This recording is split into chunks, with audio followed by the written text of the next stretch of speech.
nandito na ako sa Dubigot. Ayan, Circle Line, Dubigot. Kailangan natin na makyat sa hagdanan para kitain natin si Myran. Akyat natin sa hagdanan, guys. Ayan, kahit senior tayo, okay lang. Ayan, so nandito na tayo. Kailangan natin mag-out.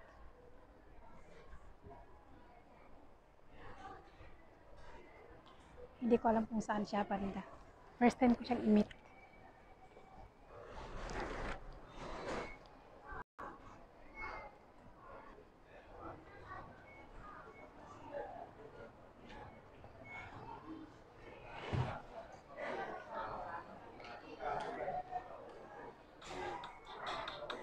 So magtapak tayo.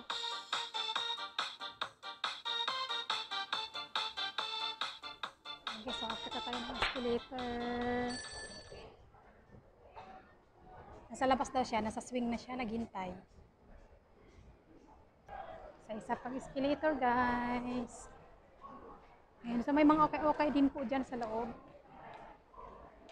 So kita tayo ulit. At nandyan daw siya sa swing, naghintay sa akin. So nandito na tayo. Ayan, so first time kong i-meet si guys, si Myran Official. So dito daw siya naghintay sa swing. So hindi ko alam kung saan siya dito. So puntahan natin.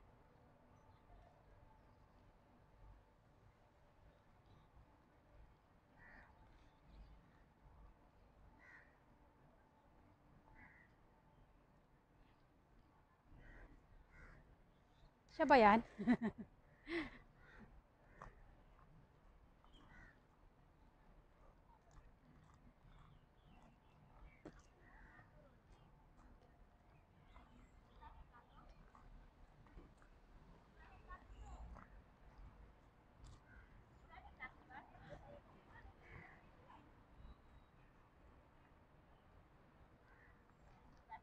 Ayun, so dito siya pumunta guys sa mga nagsusumba.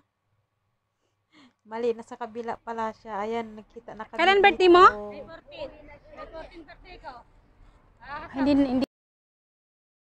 Hindi pa pala. Mga second Sunday yun ng ano. Saan ang birthday mo? Ha? Hindi ka magpa-JLS? Magpa-JLS ako, may nakaset ako kaya hindi na ako nakapag-ingay sa bahay. Oo. Dati nakapag-ingay pa ako. Oo nga, kasi lagi ka na lang silent. Parang healthy yun, healthy. Healthy. Lahat ng mapawisit is healthy. Sabi kasi healthy. Depende sa ano mo, pawis mo. Wala na sa lugar pawis. Oh, bye-bye na. Bye-bye. Thank you ah. Wala, hihintayin ko pa siya 12 pa raw. Oh, dito ko na lang siya hintayin. Wala akong upuan. Hindi, maghintay lang ako dito habang habang hinihintay ko siya.